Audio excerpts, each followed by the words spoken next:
Hello guys, मैं हूं रौनक कुमार। और देखो, जैसे कल की वीडियो छूट चुकी थी, ठीक है। परसों जो वीडियो थी, परसों की वीडियो अपलोडेड है, बट कल की वीडियो छूट चुकी थी। उस कारण से मैं आज सुबह 7 बजे क्लास ले रहा हूँ।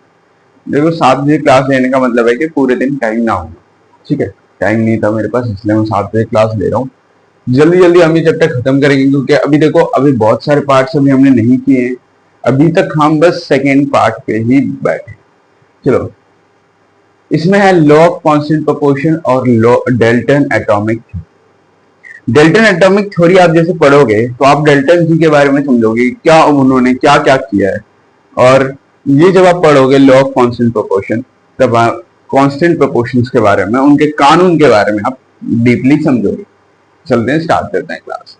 Law of constant proportion Proust के द्वारा दिया गया है इन 1779 में। एक प्रुस्ट थे, एक वैज्ञानिक आदमी था जिन्होंने लॉ ऑफ कांस्टेंट प्रोपोर्शन की मतलब हमें समझाया कि लॉ ऑफ कांस्टेंट प्रोपोर्शन नाम की चीज होती है। वो किसने दिया? 1790। वो किसने दिया था? प्रुस्ट ने दिया था 1779। According to the law of constant proportion, a chemical compound always consists of the same elements combined together in the same proportion by their mass.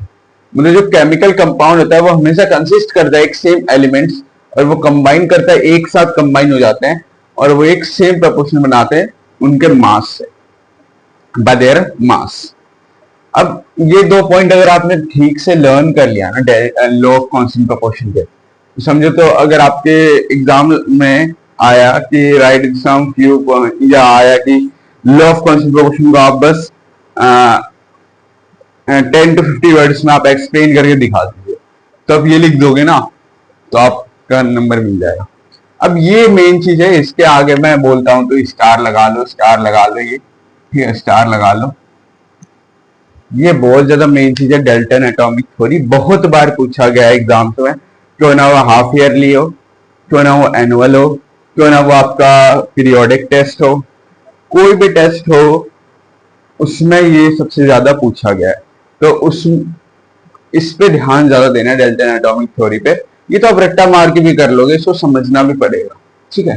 देखो, डेल्टन एटॉमिक थ्योरी क्या कहता है? ये थ्योरी बोलता है कि जितने भी मैटर बने हैं वो वेरी टाइनी पार्टिकल से बने, जिनको हम एटम बोलते हैं। ये तो भाई हमने फर्स्ट क्लास में डिस्कस कर लिया था, सेकंड क्लास है। जितने भी छोटा मतलब सब्सटेंस बने हैं अपने आसपास में, वो सबसे छोटी छोटी छोटी छोटी टाइनी पार्टिकल से मिलकर बने हैं। वो तो हमने डिस्कस कर लिया था, इंडिविजुअल पार्टिकल, जिसको हम एटम बोलते हैं। और इसको हम बोलते हैं एटॉमिक थ्योरी ऑफ मैटर, जिसने डेल्टन ने पुट किया था। डेल्टन ने पुट किया था एटॉमिक थ्योरी ऑफ मैटर 1808 में। तो एक क्वेश्चन यहाँ पे बन रहा है। देखो, मैं जो नोट्स लिखवाता हूँ ना मैं तुझे, तुम लोगों को ये याद रखना कि इसमें से 3-4 क्वेश्चन तो बन ही जाते हैं।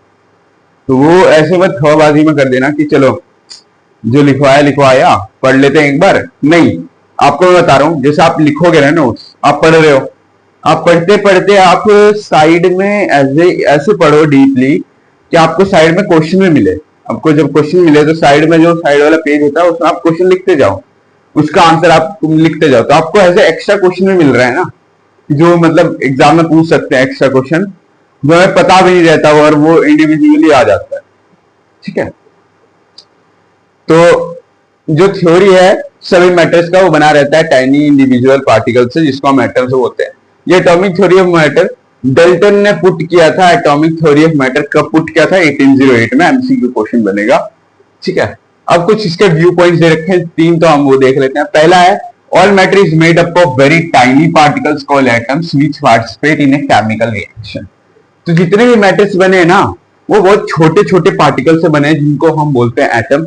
और ये जो है ना, ये पार्टिकल ये पार्टिसिपेट करते हैं कैसे? केमिकल रिएक्शंस में, ठीक है। देखो भाई, अगर आप छोटे छोटे टाइनी पार्टिकल्स को अगर आप किसी भी केमिकल रिएक्शन में पुट करोगे तो कुछ तो रिएक्ट करेगा ना, 1% भी रिएक्ट करेगा। तो वही बोला है, ठीक है। टाइनी पार्टिकल से बने रहते हैं, जिनको हम एटम बोलते हैं, जो पार्टिसिपेट करते हैं chemical reactions. Atoms individual particles है, जिसको हम कभी भी क्रिएट नहीं कर सकते, कभी भी हम डिस्ट्रॉय नहीं कर सकते, इन एनी केमिकल प्रॉपर्टीज कभी भी हम नहीं कर सकते। मतलब आप समझते हो ना, एटम्स इतनी छोटी छोटी चीज है ना कि मैंने आपको फर्स्ट क्लास में बताया था कि आप उसको ऐसे माइक्रोस्कोप से भी नहीं देख सकते। इसके लिए आपको पावरफुल माइक्रोस्कोप चाहिए, जो ऐसे बहुत कम प्रेजेंट होता है इंडिया में, आप देखो तो एटम्स इंडिविजुअल पार्टिकल्स है जिसको हम कभी भी क्रिएट नहीं कर सकते, बना नहीं सकते, ना ही डिस्ट्रॉय कर सकते, किसी भी केमिकल प्रॉपर्टीज के थ्रू नहीं कर सकते। किसी भी केमिकल रिएक्शन, या आप बोल सकते हो केमिकल प्रॉपर्टीज, केमिकल प्रॉपर्टीज या केमिकल रिएक्शंस के थ्रू हम इसको क्रिएट और डिस्ट्रॉय बिल्कुल नहीं कर सकते। समझ में आ गया? समझ में आ गया? थर्ड पॉइंट आ जाओ। Atom of every individual are identical in mass and chemical properties. जो एटम होता है हर एक एलिमेंट्स का, वो आइडेंटिकल होता है मास में और केमिकल प्रॉपर्टीज में। ये बात क्या सच बोला है? एनसीईआरटी वालों ने डाला है ये बात, तो क्या सच बोला है ये? बिल्कुल सही बोला है। बोला क्या वो समझते हैं।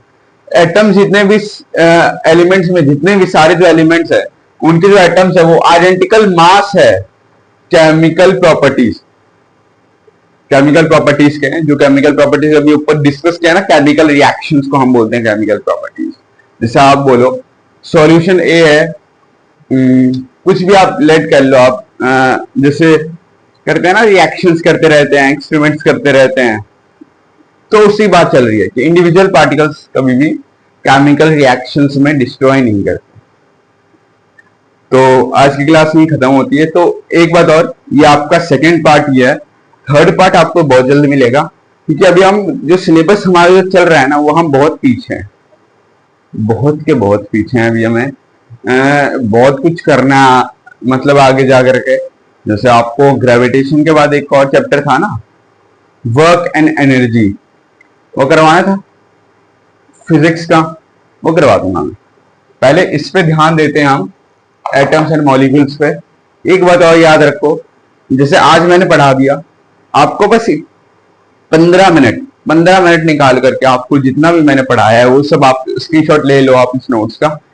इस नोट्स को आप अपने नोटबुक पे लिख लेना, और नोटबुक पे लिखने के बाद बस मात्र 15 मिनट का काम है, बस आपको रेंडमली पढ़ते जाना है जब तक 15 मिनट कंप्लीट ना हो जाए। तो देखना आपको हाफ पोर्शन जो है इस टॉपिक का, डाल्टन एटॉमिक थ्योरी वगैरह, सब आपको अपने माइंड में सेट होता जाएगा। ठीक है, ऐसा कुछ नहीं है कि नहीं सेट होगा, सेट होता जाएगा।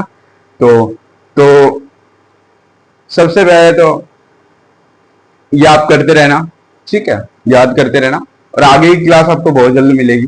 थर्ड फोर्थ पार्ट, मैं मानता हूँ कि हम बहुत पीछे हैं अभी ये टॉपिक करने में, कई स्कूलों में या आगे करवा रखा है, बट अभी हम बहुत पीछे हैं। ठीक है, अभी हम करते जाएंगे, अभी जैसे चल रहा है ना क्लास, वैसे हम करते जाएंगे। अभी आपके सामने फोर्थ फिफ्थ पार्ट भी आएगा ही। तो थैंक यू, नाइस, मिलते हैं कल क्लास में।